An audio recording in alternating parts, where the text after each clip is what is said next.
What happens when two bass road warriors spend quality time talking music and life with one of their peers? Bassist, educator, author David C. Gross and bassist and head honcho of KnowYourBassPlayer.com, Tom Semioli, trade dates with the legends of rock, jazz, funk, blues, folk, country, and more.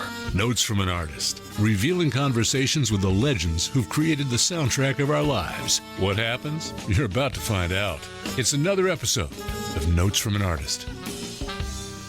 David, welcome back to another episode of Notes for an Artist. I'm your co-host, Tom Semioli. And David, who are you?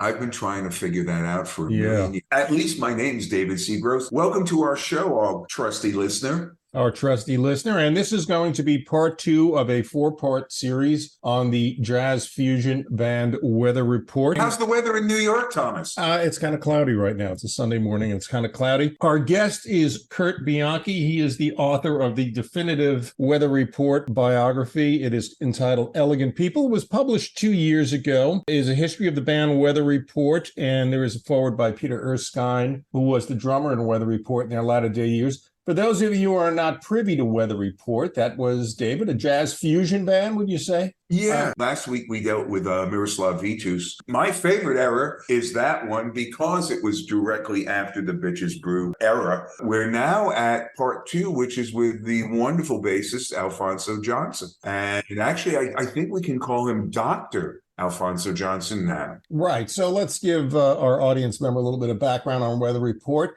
They were active from, I would say, 1971 to 86. Founding members were Joe Zawinul, the Austrian keyboardist, and Wayne Shorter, saxophone player, and, as you mentioned, Miroslav Vitus, a Czechoslovakian bass player. And, of course, Alphonse Mouzon, the great American drummer Alphonse Mouzon, was one of the founding members. Many, many prominent jazz artists, jazz players came in and out of Weather Report, most notably Jaco Pastorius, Alphonso Johnson, who's going to be the focus of our second part, Victor Bailey, Chester Thompson, drummer Peter Erskine, percussionist Erto Moreira, and percussionist Alex Acuna. But really, Joe Zawinul, and Wayne Shorter were the staples of the band. Now, they had an amazing 16-year career, I guess you would say, David, along with Mahavishnu Orchestra and Return to It Forever and Herbie's Headhunters in the 70s.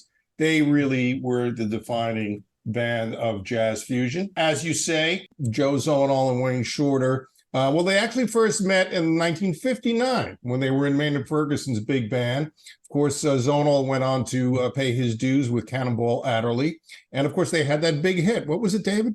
Mercy, Mercy, Mercy. Right, Mercy, Mercy. And Wayne Shorter was in Art Blakey's Jazz Messengers, and of course, joined Miles Davis in 1964 for Miles's second great quintet. Of course, Joe Zawinul, Shorter, and Vitus, they made 3 records, I believe it was. Yes, they did. Or actually 2.5 records. They did more. They started off as a true jazz fusion band, and then they became a world music band. Of course, Zawinul came to prominence when he was with Miles Davis, the recording of In a Silent Way, which Joe Zawinul is the composer of. And of course, David, your beloved Bitches Brew. And yeah, it was a very impressionistic and type of not new age music, but I would say ambient music. Probably you could say that In the Silent Way was the first ambient record. And we've decided, since David and I are bass players, we're dividing the episodes into 4 eras based on who the bass players were.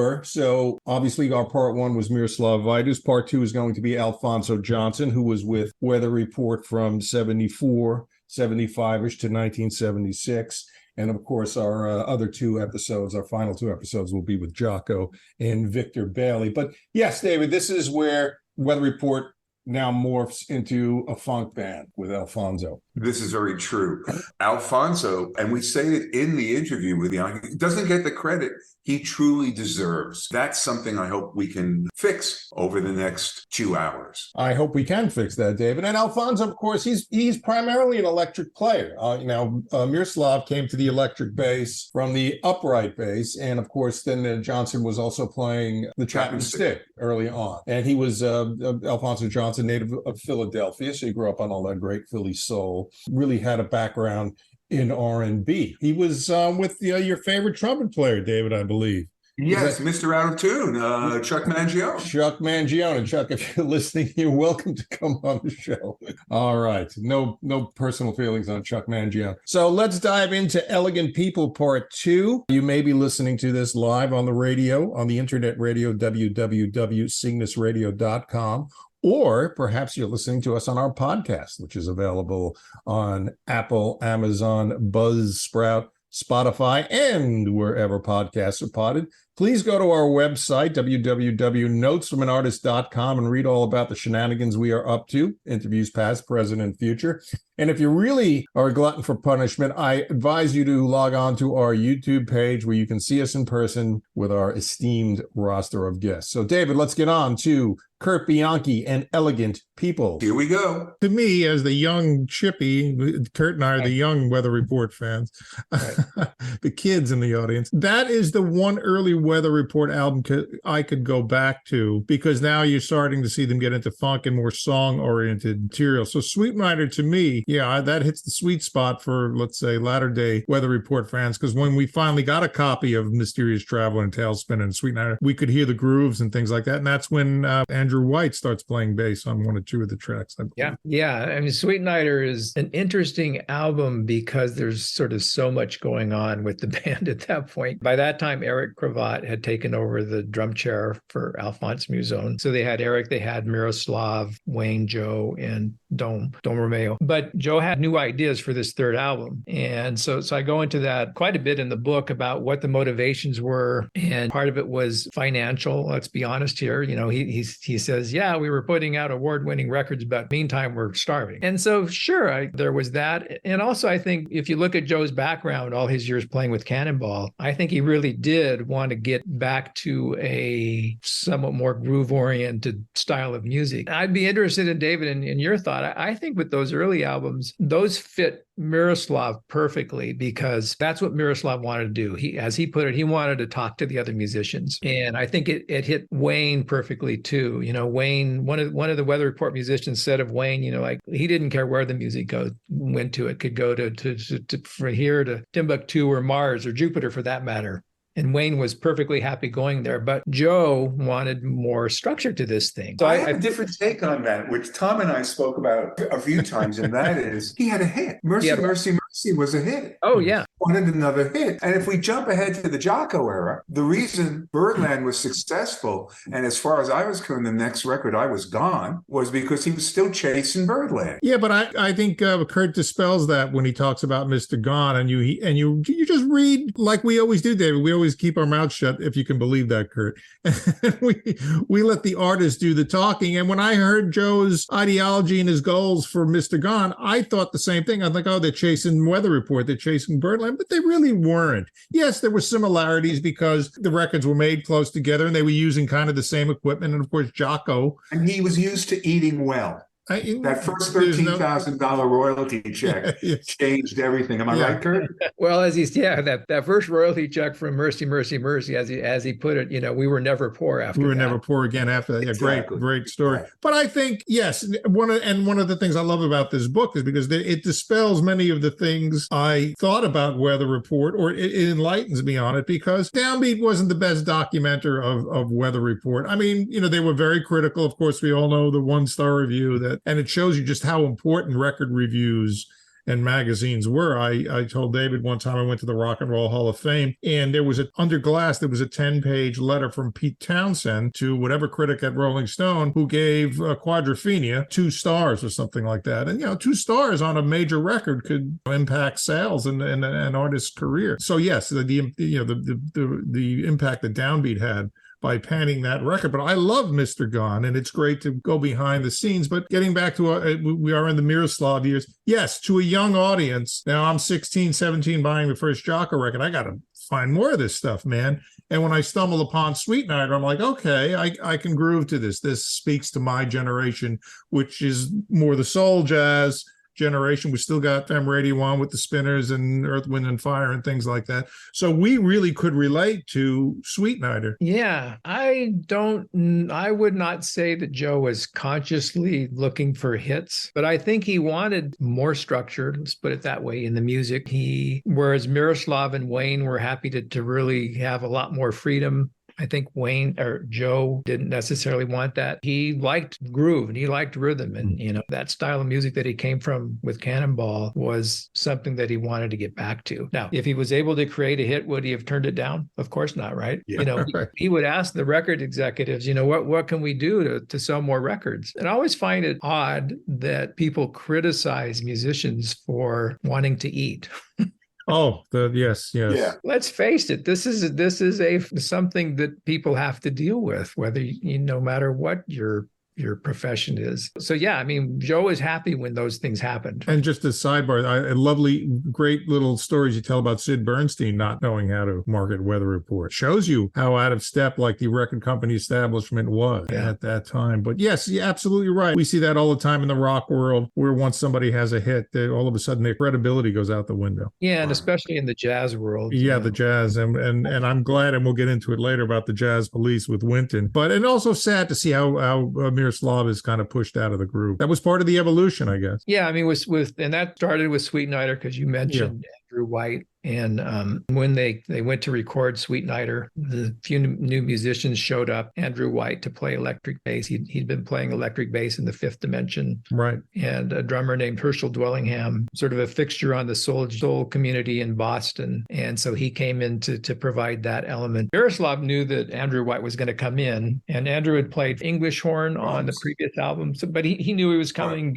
but Eric Gravatt, the drummer, didn't know that these guys were coming. So he shows up, and there's another drummer there. And so things got a little icy. The significant tracks on Sweetnighter, it was Andrew White on bass, on electric bass, and it was Herschel Dwellingham on drums, those tunes, right? And so that was where things started to change. And when they went on tour afterwards, Eric continued on drums and Miroslav continued on bass. But, halfway through the year, Eric was gone, replaced by Greg Arico, who was the drummer in Sly and the Family Stone. Yes, fascinating. That gives you a clue of maybe where. But I want to stop you there, because if you think about Footprints, you think about some of the tunes that Wayne did on the Miles record, he was grooving. Those were groove tunes as well. I don't think it was dragging, screaming, let's say, Wayne to the party. He wanted to play, but he also played groove stuff. I mean, Footprints is a perfect example of now in terms of Miroslav, because remember, Miroslav played with Miles one day. Yes. And then he was gone. One day, yes.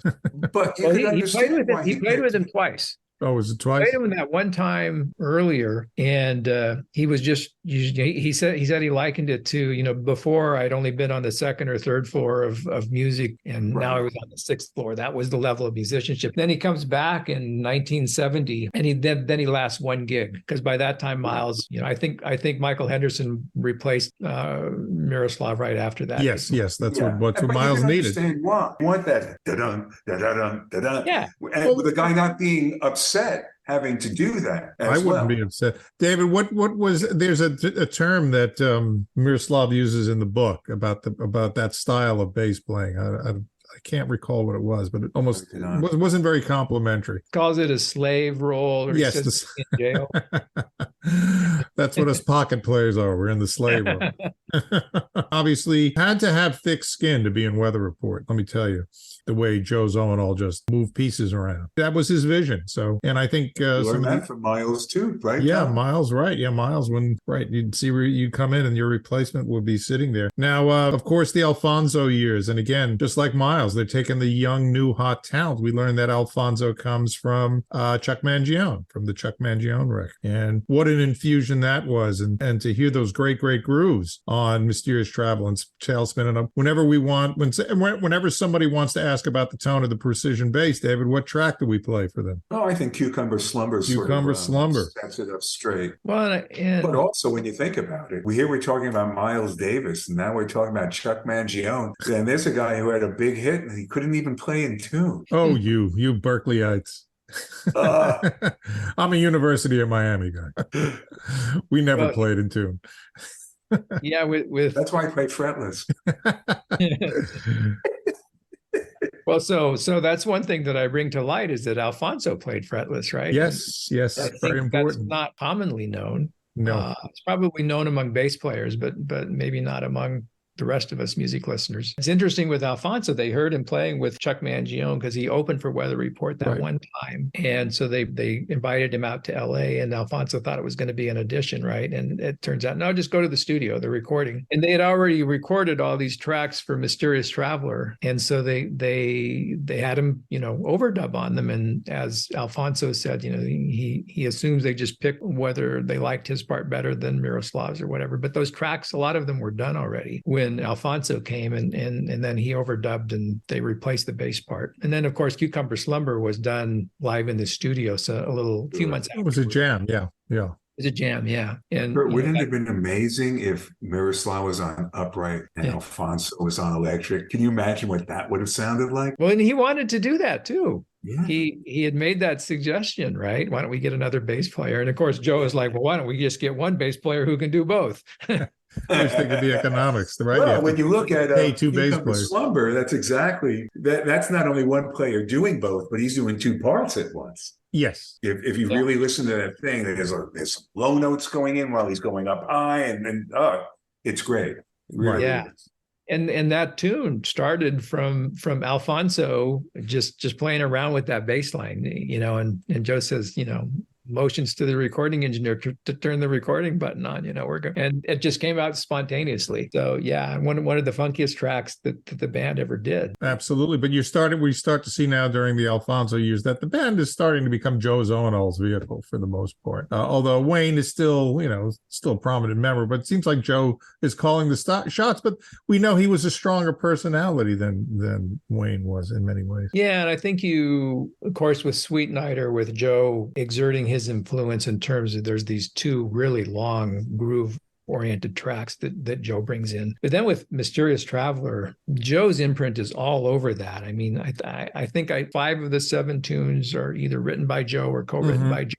The other 2, Joe is like orchestrated them or whatever. I'd said earlier when I first heard it, I kind of didn't get it, but now, I mean, I just kind of marvel, like whenever I play Mysterious Traveler, the way that thing just starts and just like explodes, right? It just explodes right out of your speaker. I wish I could put myself back in 1974 as a more mature musician and have played that for the very first time. I think I would have kind of been blown away hearing that come out.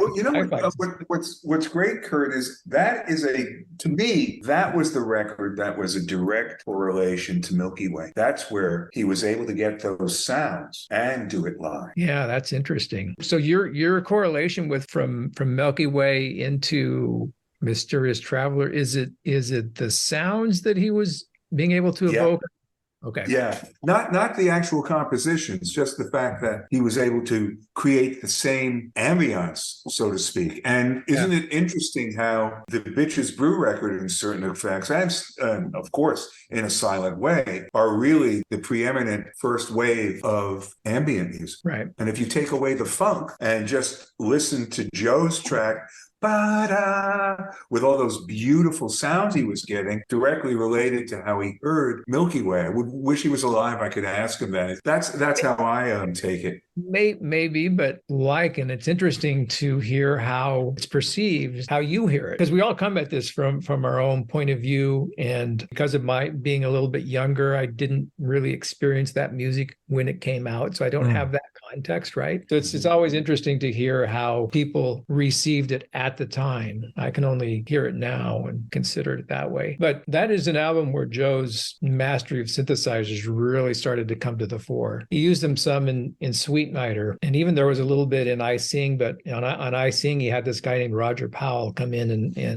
run the synthesizer for him. But then you get to Mysterious Traveler, and Joe just seems to have complete control over his sounds, and he's creating signature sounds. And that album has a lot of variety to it too. I mean, I think of Nubian Sundance, the very first track, of course, boom, right in your face. But how about the last tune, Jungle Book, which Joe, basically it's all Joe overdubbing himself, right? It's just got this great vibe to it. Cucumber Slumber, and then there's Joe and Wayne's duet, Blackthorn Rose, right? Yeah, that's gorgeous. Right. So yeah, I feel like everybody's going to kind of argue about their favorite Weather Report albums or eras, but for me, I feel like that was sort of their first masterpiece, where everything works on that album. Right, and the tech keeping up with Joe Zawinul's vision, and that had a lot to do with it as well. I mean, you could, I guess you could make that argument with the first album too, right, David? That especially when it came out. But yeah, Mysterious Traveler. I still can't believe I was so immature. No.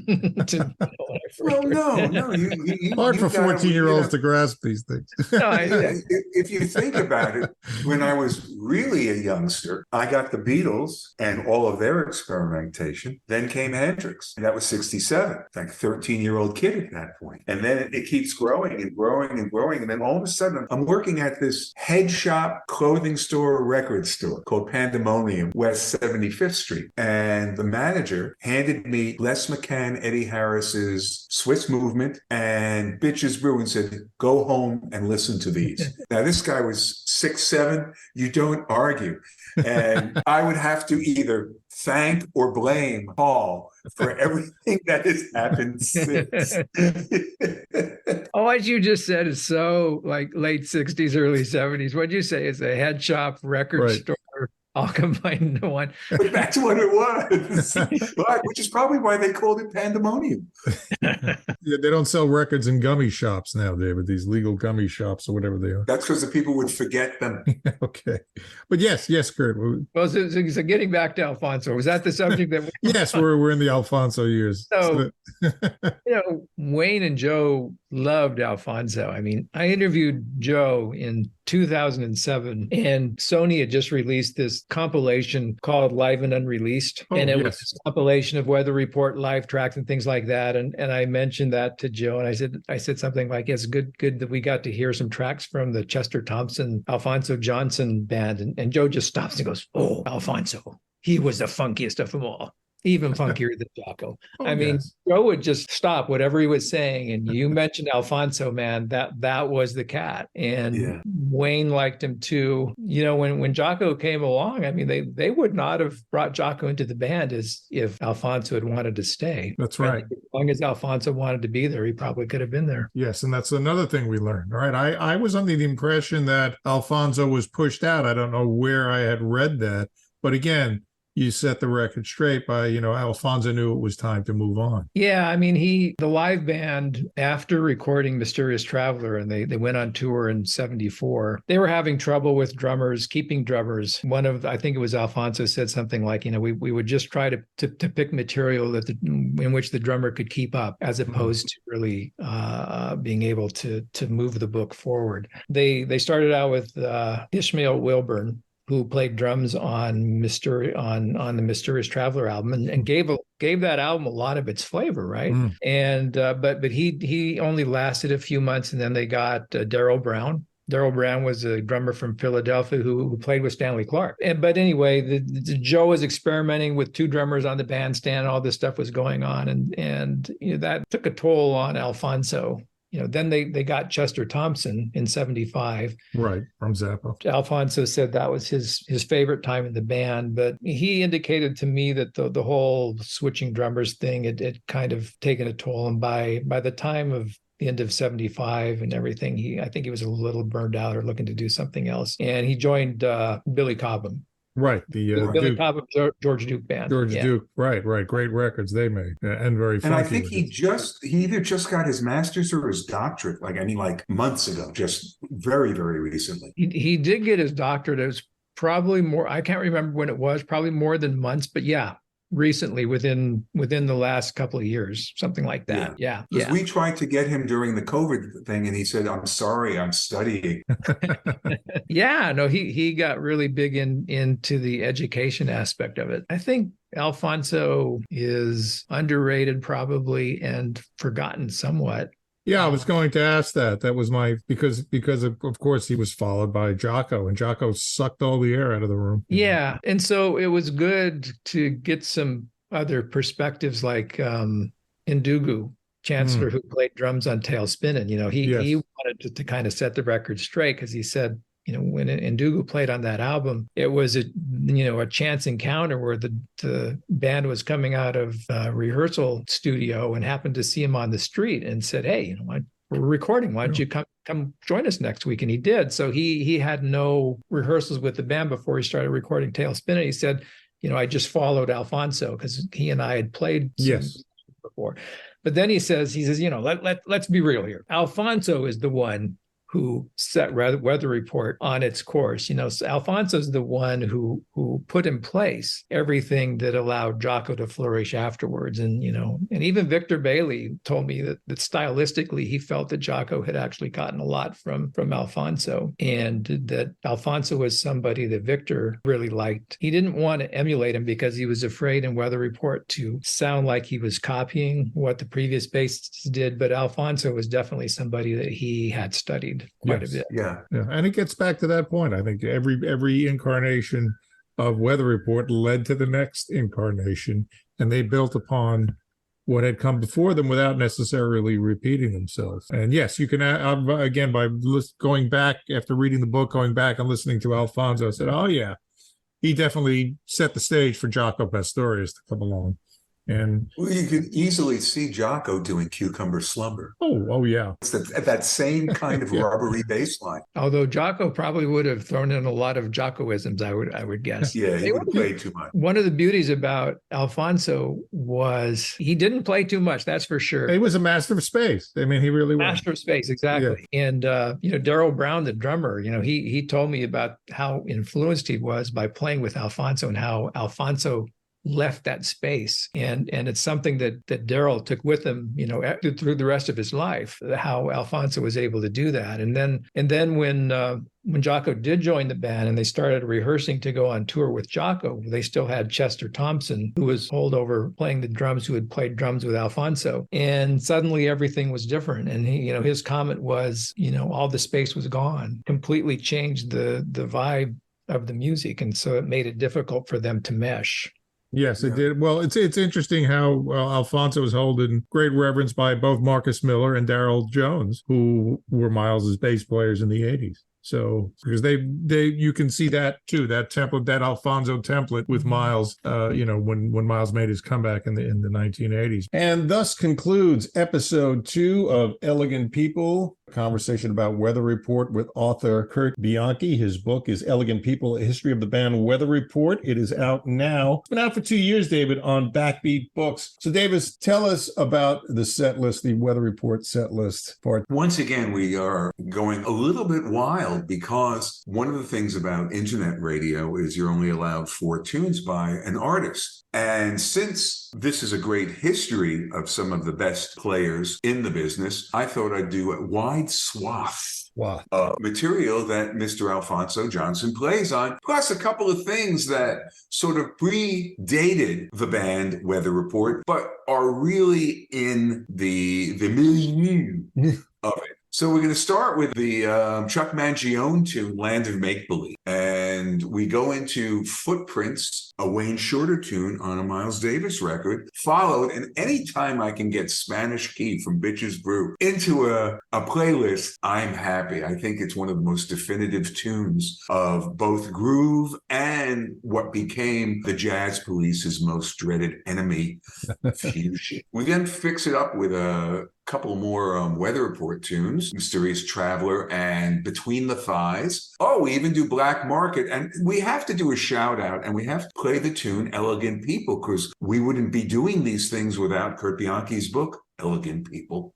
We then have a couple of solo tracks by Alphonso. Track he did on a Santana record, a real cool tune called Some Punk Funk that he did with Tom Scott, Steve Kahn, Billy Cobham. We even have something from Bobby and the Midnights, the Bobby Weir Band. I bet none of you realize he played on the first Phil Collins record. He did something with Flora Perrine. And the last tune on this great thing is it's a short piece. It's only about 2 minutes long. Carlos Santana and Wayne Shorter.